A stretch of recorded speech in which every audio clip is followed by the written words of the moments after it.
있는 모든 약속들도 내 것이고 성경이 할 수 있다고 한 모든 일들을 나는 할 수 있습니다. 나는 지금 영원불변한 하나님의 말씀을 받습니다.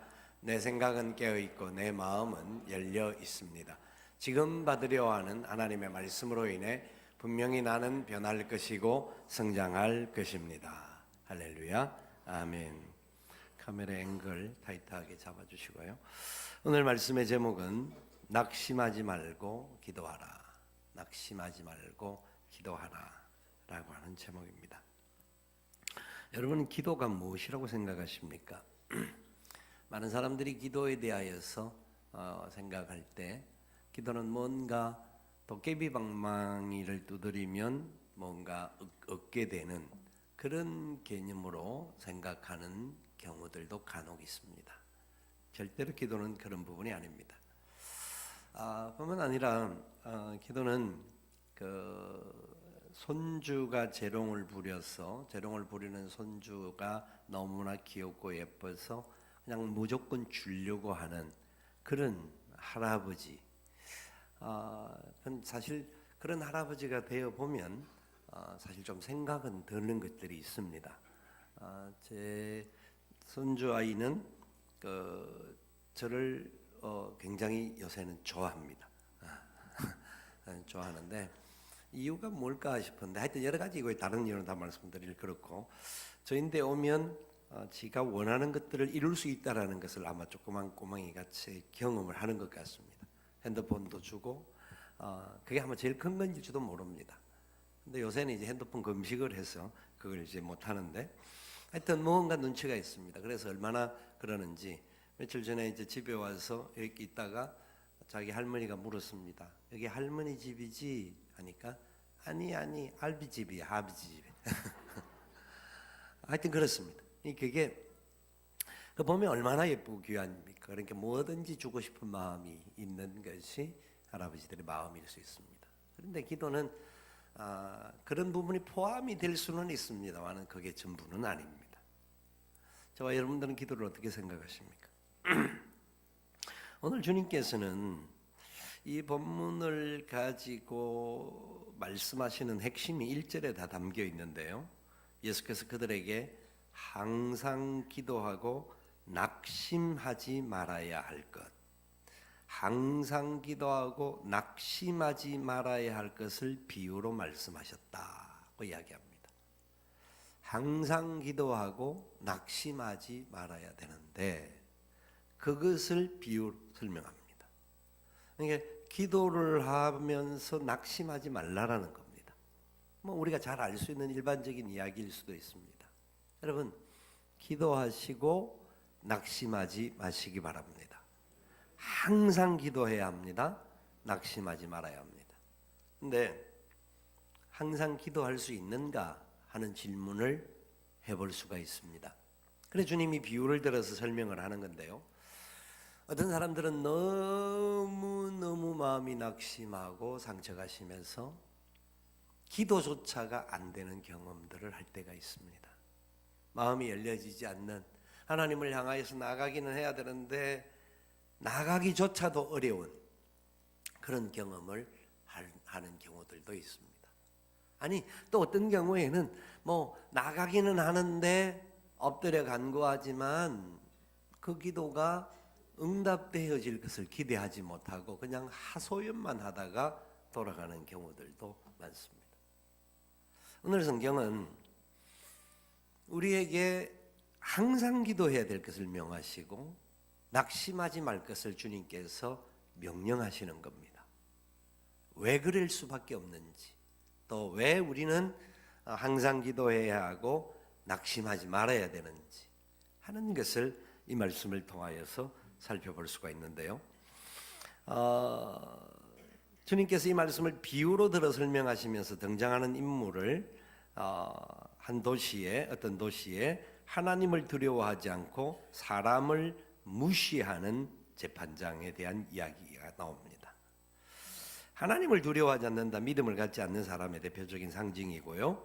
그리고 사람도 무시하는, 그러니까 자기의 신분, 지위, 위치 때문에 사람들을 좀 무시하고 또 자기보다 못한 사람들은 뭐 대화도 하지 않을 수 있는 그런 조건을 가진 재판장이 등장합니다. 굉장히 어쩌면 뭐 이런 케이스의 사람들이 있을 수 있다고 봅니다. 뭐 우리 가운데는 어쩐지는 모르겠습니다만은 굉장히 자기의 위치 앞에 당당하기는 하지만 다른 사람들하고는 뭐 니하고 나하고는 상대가 안 돼, 게임이 안 돼 하면서 무시하는 굉장한 사람인 것 같습니다. 근데 이 사람에게 누가 찾아가느냐 하면 과부가 있는데요. 그 도시의 한 과부, 이제 홀로 된 여인입니다. 그가 자주 그에게 갑니다. 그가 누굽니까? 하나님을 두려워하지 않고 사람을 무시하는 재판장인 그에게 가서 자기에게 있는 원수에 대한 원한을 풀어달라고 요청을 합니다. 근데 이게 뭐 일반적으로 요청할 수 있는 것 같이 보이지만 생각을 해보십시오. 지금 대상이 누구라고요? 하나님 두려워하지 않고 사람도 무시하는 이 사람에게 누가 가느냐면 그 당시 사회에서 어떤 누구 앞에서도 말을 할 수 없는 가장 약한 사람의 대표적인 상징이 과부였습니다. 홀로 된 여인이었습니다. 왜 그러냐면 혼자 됐다라는 것은 가장 무기력하고 가장 연약한, 특별히 여인으로서 혼자 된다라고 하는 것은 재혼도 할 수가 없었고요. 그렇다고 친정집으로 돌아가기도 어려운 상황입니다. 왜? 돌아가면 되지 하는데 그 당시 사회적인 구조가 그랬습니다. 친정집으로 돌아가려고 하면 결혼식 때 받았던 돈들을 다 돌려주고 가야 하는, 그러니까 경제적으로 여유가 있는 사람들은 이렇게 굉장히 외로운 상황이 아니었습니다. 그렇기 때문에 이 사람들은 돌아갈 수도 없는 가장 힘든 상황에서 너무나 어려움이 많은 그런 상황에 있는 대표적인 사람입니다. 그래서 그 당시에 과부라고 하는 말은 저주라고 하는 말과 같이 쓰이는, 홀로 된 여인이라는 말은 저주받은 사람이라고 하는 그런 표현과 같은 사람입니다. 어떤 사람인지 여러분 깨달아질 수 있겠죠. 그렇기 때문에 이 사람들은 거의 그냥 시댁에 남아서 상품으로 그냥 일하는 기구로밖에 거할 수 없는 그런 상황에 있었습니다. 그런데 이 과부가, 이 홀로 된 여인이 원한이 있었습니다. 원수가 어떤 관계로 원수가 맺혀졌는지, 어떤 관계로 그 상황에 어려움이 왔는지는 모르겠습니다만은 좌우지간 원수가 있었고 그 원수 때문에 마음에 원한이 너무나 사무쳤습니다. 하소연을 하고 싶은데 들어주는 사람 아무도 없는 사람입니다. 그냥 그래도 친구가 있다고 한다면 친구들끼리라도 하소연이라고, 이런 하소연하면서 그치면 될 수 있으면 그렇게라도 하겠는데 그것도 쉽지 않은 사람인데다가 더더욱 하나님도 두려워하지 않고 사람을 무시하는 재판장에게 가서 자기의 말을 내어놓는다라는 것은 깃잔등에도 들리지 않는 소리라는 겁니다. 사람을 무시하는, 평상시에도 사람을 무시하는데 더더욱 무시당할 대표적인 사람 중에 대표인 홀로 된 여인이 와서 그것도 뭐 찌질하게 뭐한 궁상맞은 이야기인지는 모르는데 뭔가 모르는 자기 속에 있는 한 맺힌 걸 들어달라고 하는데 내가 얼마나 지금 네가 하는 그런 이야기를 들을 사람이 아니야 할 수밖에 없는 그런 사람이었다라는 겁니다. 근데 이 여인은 그 상황 속에도 자기의 원한을 가지고 이 사람에게 자주 나아갑니다. 자주 나아가서 원한을 풀러달라고 이야기합니다. 어쩌면 기회가 되는 대로, 어쩌면 매일인지도 모릅니다. 자주 기회가 닿는 대로 재판장에 가서 자기 원한을 좀 들어주고 자기 원한을 좀 풀어달라고. 그럼 이 구조가요, 이 내용을 살펴보면 말을 전할 수도 없는 사람이고 듣지도 않는 사람이고 해결도 안 될 문제 같은 내용입니다. 한이 맺혀 있는 사람들의 이야기들을 들어보신지 모르지만 한이 맺혀 있는 사람들은 자기 혼자서 막 어려움을 당하고 그 위기를 만나서 누구에게 피해를 받았다는 얘기에서 한이 맺힙니다. 맺히면 이게 풀어지지가 않습니다. 풀어지지가 않아요. 그래서 어떻게 하느냐면 대다수 안 맺힌 사람들이 할 수 있는 선택이라는 게 굉장히 작습니다. 어떻게 선택을 할까요? 어떤 사람은 하소연 해보다가 안 되니까 유서를 써놓고 자살하는 사람들도 나옵니다. 나는 억울하다 이겁니다. 너무나 억울하고 내가 당하는 문제를 누구도 알아주지 않으니까 내가 알체할 수 있는 방법은 이거밖에 없다. 잘못된 선택을 하는 거죠. 근데 우리 사회 속에서 그런 사람들이 일어나고 있는 겁니다. 그게 잘못된 선택입니다. 그런데 또 어떤 경우가 생길까요? 한이 맺히니까 그냥 사회에 대하여서 불만을 하고 내가 사는 삶의 모든 구조를 대하여서 원망하고 불만 세력으로 남습니다. 그래서 세상이 잘 되는지 두고 보라.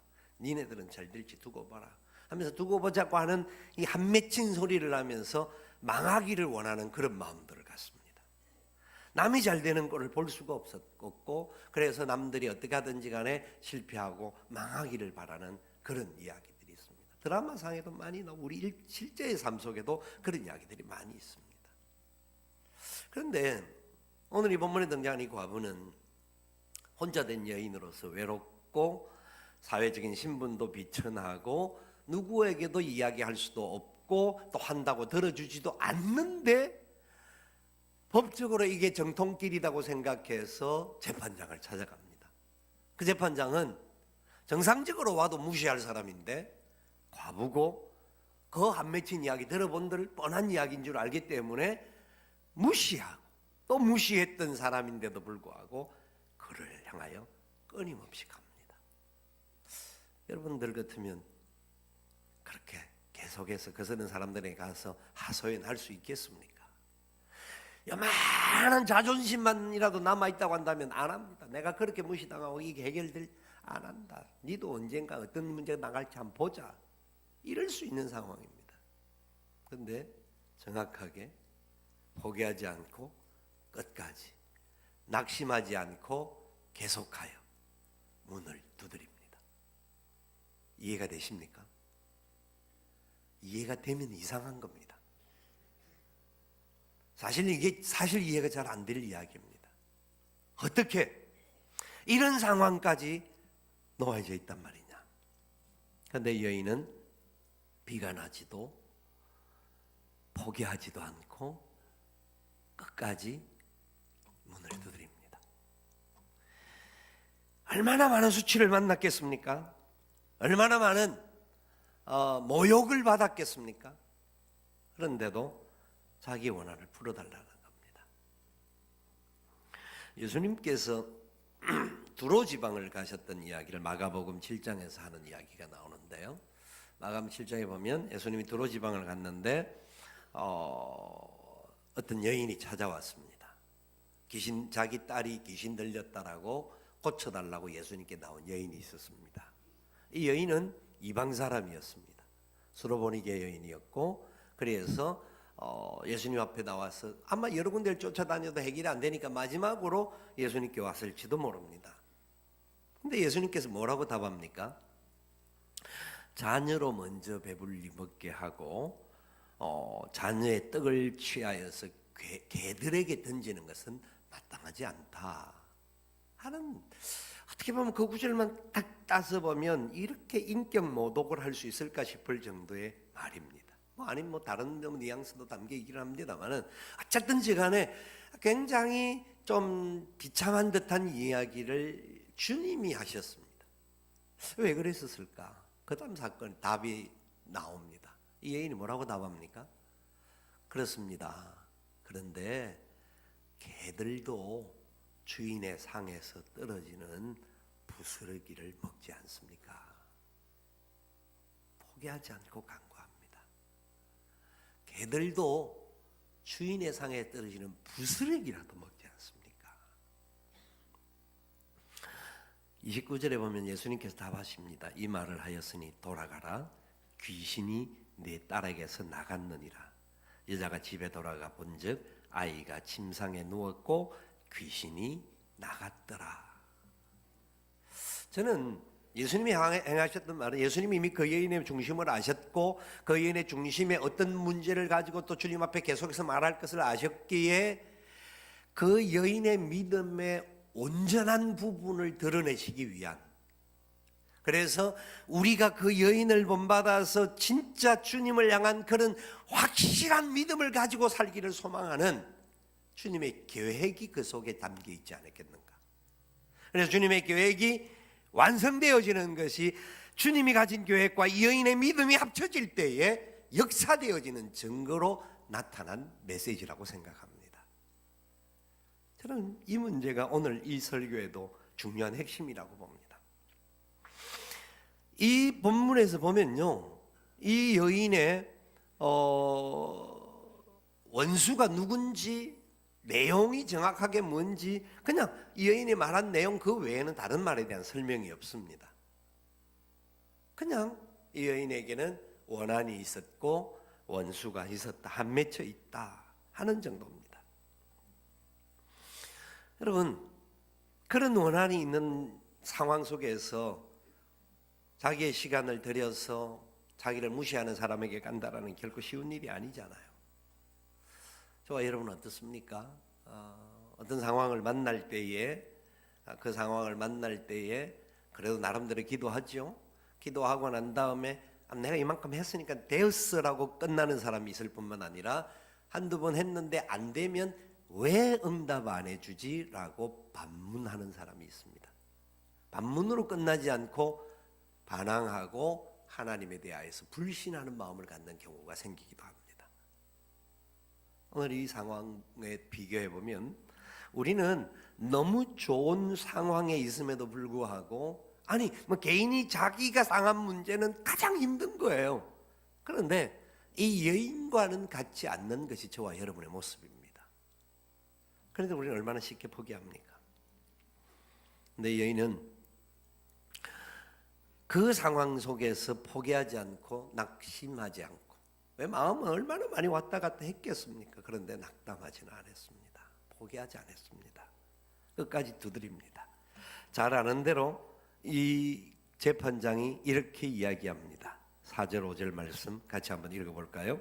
그가 얼마 동안 듣지 아니하다가 후에 속으로 생각하되 내가 하나님을 두려워하지 않고 사람을 무시하나 이 과부가 나를 번거롭게 하니 내가 그 원한을 풀어주리라. 그렇지 않으면 늘 와서 나를 괴롭게 하리라 하였느니라. 이 재판장은 굉장히 자기중심적인 가치를 가진 사람이기 때문에 자기가 괴롭지 않기 위하여서 문제를 풀어줍니다. 그때 주님이 6절에 이렇게 말씀합니다. 6절 말씀 한번 더 읽어봅시다. 주께서 또 이르시되 불의한 재판장이 말한 것을 들으라.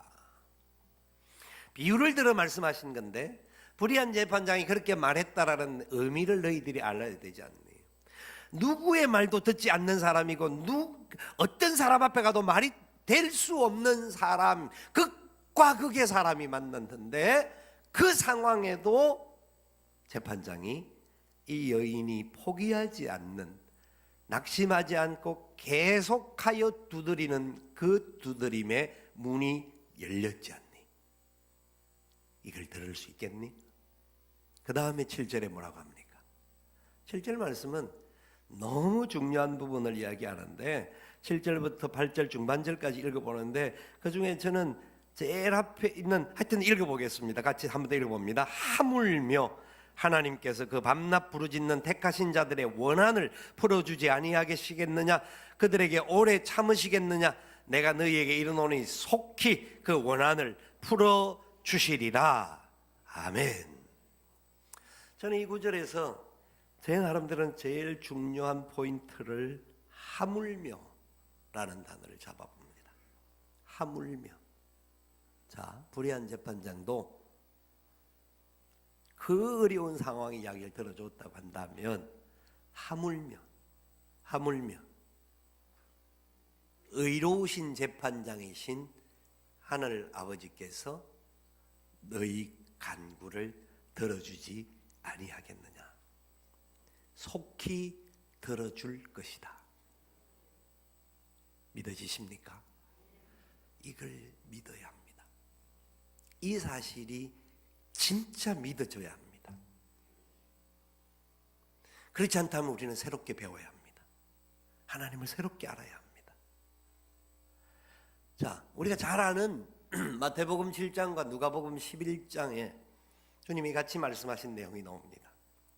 마태는 이렇게 기록하고 누가는 그 뒤에 구절에 약간 차이나게 기록하는데 우리가 잘 아는 이야기입니다. 구하라 주실 것이요, 찾으라 찾을 것이요, 두드리라 열릴 것이다. 뭐라고 말씀합니까? 너희가 악한 자라도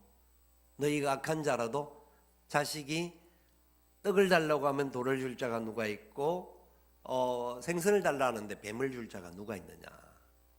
하물며 하늘 아버지께서 구하는 자에게 어떤 것을? 좋은 것을 주시지 않겠느냐. 아멘. 하늘 아버지께서 구하는 자에게 성령을 주시지 않겠느냐. 누가복음에 그렇게 말합니다. 참 무슨 말일까요? 하나님 아버지는 우리가 간구하는, 특별히 여러분 그냥 일반적인 어떤 정도의 간구가 아니라 원한에 사무칠 정도로 고통과 어려움과 위기의 상황에 있는 사람, 그 어떤 상황에도 누구도 내 말을 들어줄 수 없다라고 생각하는 그 상황에 있는 사람, 아무리 이야기를 해도 오해가 되어지고 또 문제가 생겨지고 또 고통스러워서 삶을 포기하고 싶은 그런 마음을 갖는 사람, 그런 사람일지라도 하늘 문은 열려 있음을 믿으시기 바랍니다. 하나님 아버지는 우리 기도에 속히 응답하시겠다라는 겁니다. 포기하지 말라는 겁니다. 낙심하지 말라는 겁니다. 그런데 여기서 한 가지 생각할 중요한 것이 있습니다. 기도가, 그러면 우리가 포기하지 않고 계속해서 간청했더니 응답을 받았더라. 내가 이렇게 열심히 간청을 했으니까, 포기하지 않고 계속해서 공로를 쌓았으니까 응답해 주셨다. 그걸까요? 하나님은 내가 그러면 그렇게 계속해서 쌓지 않았다고 한다면 응답 안 하시는 분이실까요? 무슨 내용인지를 정확하게 알아야 합니다. 기도는 우리의 공덕을 쌓는 것이 아니라, 저는 이렇게 생각을 해봤습니다. 기도는 은혜 받은 존재임을 확인하고 믿는 것입니다. 뭐라고요? 기도는 은혜 받았음을 믿는 겁니다. 내가 은혜를 받은 존재임을, 내가 하나님 앞에서 믿음으로 살아갈 수 있는 존재라는 것을 확증하는 것이 기도입니다. 무슨 말이냐면, 보십시오. 지금 이 상황이, 우리 주님께서 오래 참지 않고 응답해 주시겠다고 말씀하는데 속히 응답하시겠다고 약속합니다. 속히 응답하시겠다. 여러분, 어떤 문제들을 기도하는데 어떤 거는 1년, 어떤 거는 10년, 어떤 것은 20년이 지나도 해결 안 되는 문제들이 있을 수 있습니다. 그런데 속히라고 하는 것이 그럼 틀린 말일까요? 저는 이렇게 경험을 하기도 하고 실제로 하나님이 역사하심에 대하여서 이렇게 생각을 해봅니다. 어떤 문제를 놓고 마음이 너무 상하고 힘들고, 또 어떤 문제가 해결되어지고, 또 육신의 질고 때문에 고통하는 성도들을 생각하면서 기도할 때, 이렇게 무능할까? 이렇게 하나님 그래도 손만 열리면 뭔가 좀 병이 고쳐지고 나아지는 그런 역사가 일어나기를 소망하는데, 그렇게 되어지지 않을 때도 좌절하고 낙심할 수 있는 겁니다. 어떤 다른 상황에 부딪혀서 그 상황 속에서 야 진짜 나는 아무런 존재가 못 되구나, 나는 그냥 다 포기하고 그냥 끝낼까, 이런 상황들도 여러분 살면서 수없이 만날 수 있는 상황입니다. 그 상황에 하나님 앞에 간구합니다. 하나님, 나는 도무지 감당할 수가 없습니다. 하나님, 안 되는 거 아시지 않습니까? 하나님, 막 죽이든지 살리든지 막 불평도 하고 불만도 하고 원망도 할 수 있습니다. 그때 하나님께서 이렇게 말씀하실 때가 있습니다. 아들아, 딸아, 내가 너를 사랑한다. 내가 너와 함께한다. 나는 너의 하나님이 됩니다. 상황의 문제는 하나도 해결되지 않음에도 불구하고 내 마음에 즉각적인 응답이 있습니다. 평화가 옵니다. 자유가 옵니다. 아, 그래, 하나님이 날 사랑하시지. 하나님이 날 사랑하시는 그 사랑 때문에 내가 지금까지 살아올 수 있었지. 그래, 내가 어떤 것을 한 것이 아니라 그 사랑의 은혜 때문에 내가 믿음으로 달려갈 수밖에 없었지. 그렇구나. 내가 어떤 상황에 문제가 생기면 염려하고 근심하고 불안해하고 두려워했는데 하나님 앞에 다시 엎드리고 말씀 앞에 깨우쳐 보니까, 그래, 내가 이 문제들을 놓고 주님 앞에 내려놓을 수 있고 주님을 향하여서 그 상황을 다 고자질하고 다 내어놓아도, 사람들 앞에서라면 문제가 생길 수 있는 거지만 주님 앞에 다 이렇게 내어놓을 때에 주님은 다 들어주시고 내가 너를 사랑한다. 내가 너와 함께한다.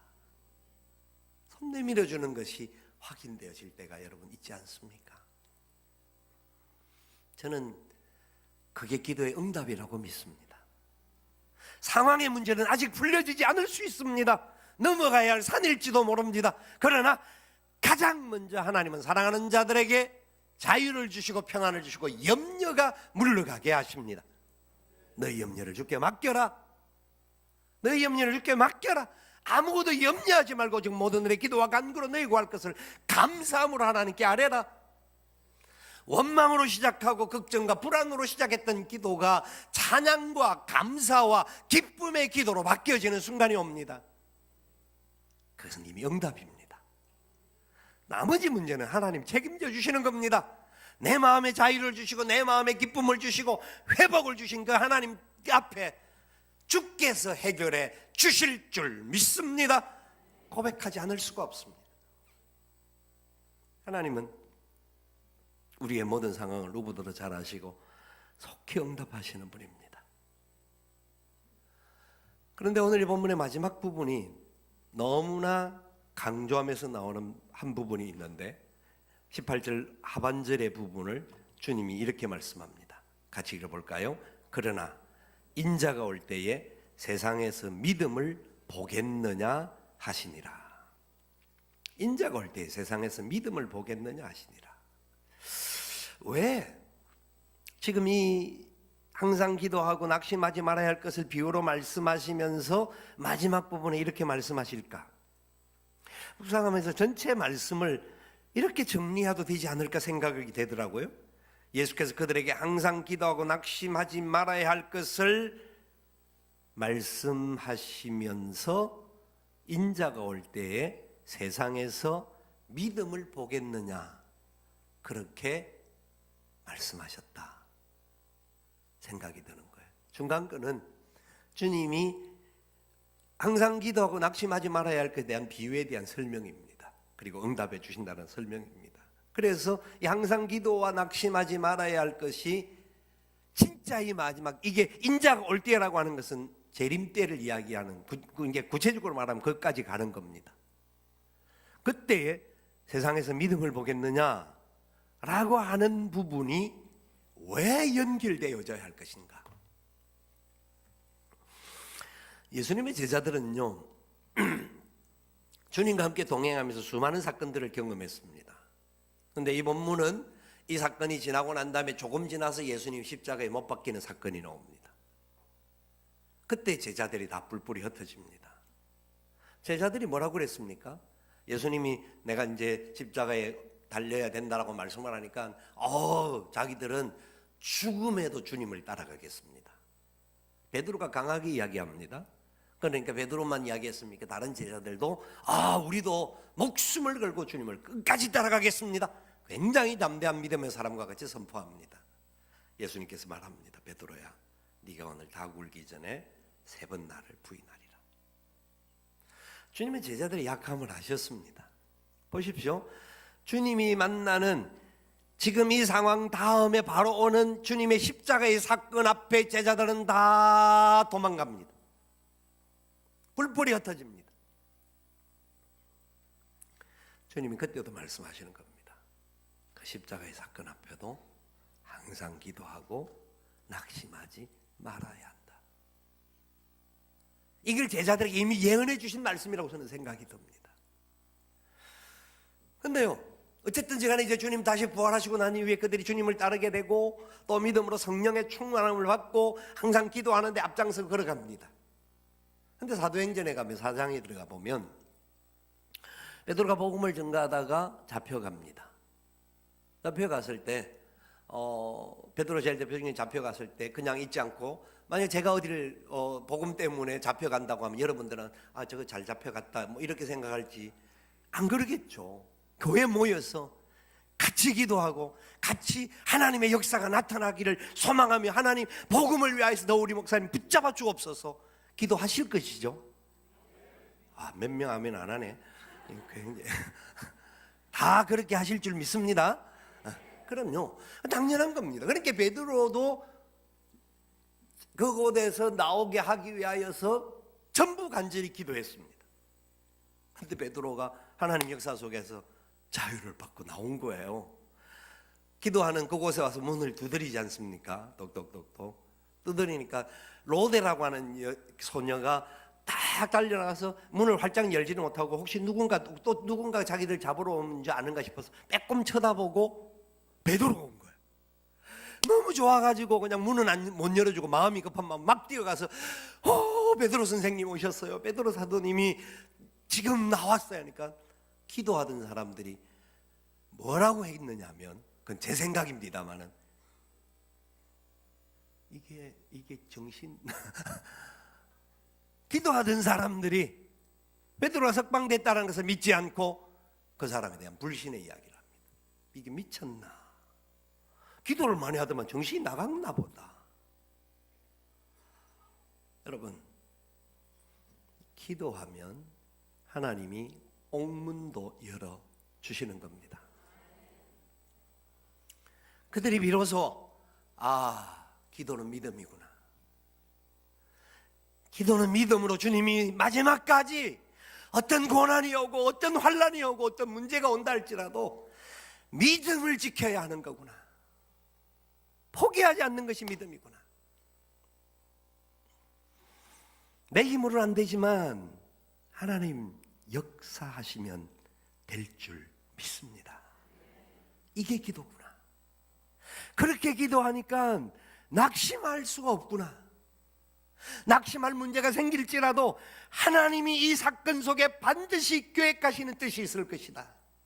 하나님의 약속이 뭡니까? 하나님 응답하여 주시옵소서. 포기하지 않고 기도할 수 있는 거구나. 보십시오. 이 사건에 의해 수많은 제자들이 순교를 당합니다. 수많은 자들이 위기를 만나고 교회가 파괴가 되어지고 어려움이 옵니다. 그러나 이들은 포기하지 않았습니다. 주님이 명령해 주신 지상명령을 순종하기 위하여서 예루살렘에서 흩어졌던 그들이 안디옥을 가고 안디옥을 간 그들이 아시아와 유럽 지경에 하나님의 복음을 전가하는 일에 놀랍게 쓰임을 받습니다. 위기가 그들을 망하게 한 것이 아니라 어려움과 위기의 순간에 하나님을 향하여 엎드릴 수밖에 없는, 그래서 엎드리는 자체 속에 진짜 하나님의 은혜구나, 이 아픔의 사건도 은혜를 주시고자 하시는 하나님의 계획이구나, 그것을 믿으며 간구할 수밖에 없었던 겁니다. 기도는 우리의 공로를 쌓는 것이 아니라 은혜를 다시 회복하고 은혜를 다시 확인하고 은혜의 발걸음에 더 담대히 나가는 하나님 우리 앞에 역사하는 것을 믿음으로 나아가는 겁니다. 이 본문의 여인은 그 누구 앞에도 설 수 없는 상황이었습니다. 그런데도 포기하지 않고 하나님이 들어주신다 하는 것을 예수님이 비유로 설명을 해주시면서 이런 사람들의 간구를 이런 악한 자도 들어줬는데 하물며 하늘에 너희 아버지께서 들어주시지 않겠느냐, 속히 응답해 주실 줄 믿습니다. 우리는 포기하지 않고 계속해서 기도해야 하는 겁니다. 2019년도 사회 경제적인 문제나 사회적인 여러 가지 문제를 놓고 지표를 설명하기를 항상 하는 이야기 중에 똑같은 이야기 같지만 IMF 시대보다 더 어려울 수 있다라는 이야기를 합니다. 그렇습니다. 왜 하나님께서 지금 지구상 전반적으로 그렇게 몸살을 앓습니다. 왜 그런 아픔과 어려움이 있을까요? 하나님 살아계시면 그런 거 막 어렵지 않고 우리 개인적인 삶에도 그렇게 어렵지 않고 좀 좋은 길로만 잘 열려갈 수 있도록 해주시면 얼마나 좋을까요? 그런데 여러분, 저는 우리나라가 아프다 힘들다 하는 것은 주님 오실 때까지 계속될 것이라고 봅니다. 그건 계속됩니다. 조금 좋아졌다가 계속 반복될 수밖에 없습니다. 좋은 거는 끝없이 좋아지지만 나쁜 거 힘든 거는 또 계속해서 일어납니다. 그게 성경의 원리입니다. 이유는 우리가 하는 것이 아니라 하나님이 역사해 주기를 믿고 구하라고 하는 겁니다. 힘들지 않으면 기도 안 해요. 저와 여러분 똑같은 성품을 가졌어요. 아이들이 입시처럼 그래서 기도를 조금 반짝하는 듯 하다가 입시가 끝나고 나면 문제가 생겨야만 기도 자리에 나와요. 여러분, 지금은 우리가 기도가 어떤 문제 때문에 하는 기도가 아니라 그 어떤 위기의 상황이 있고 앞으로 어떤 믿음을 지키기가 쉽지 않은 상황이 오는 세상일지라도 이 땅에 주님의 나라가 임할 줄 믿습니다. 그 기도의 폭이 넓어져야 합니다. 내가 아는 개인, 가정, 자녀, 그 다음에 사업, 건강, 이런 기도의 폭에서 교회를 향한 기도, 나아가서 우리 안양을 향한, 석수동과 안양을 향한 기도, 그리고 나아가서 대한민국을 위한 기도, 얼마나 할 것이 많은지 모릅니다. 나아가서 5대양 6대주의 열방을 향하여 해야 할 기도가 얼마나 많은지 모릅니다. 하나님은 힘들고 어려운 상황에서 누구도 너희 소리를 들어주지 않는 것 같지만 그 상황에서 나는 너희의 부르짖음을 들을 것이다. 그 말씀을 들을 수 있기를 바랍니다. 그래서 항상 기도하고 낙심하지 말아야 할 저와 여러분이 믿음을 가지고 주님 오실 때까지 우리가 살아가는 모든 삶의 자리에서 계속해서 승리하며 나갈 수 있기를 주님의 이름으로 축원을 드립니다. 아멘. 우리 함께 일어나셔서 찬양하며 기도의 자리로 나아가겠습니다.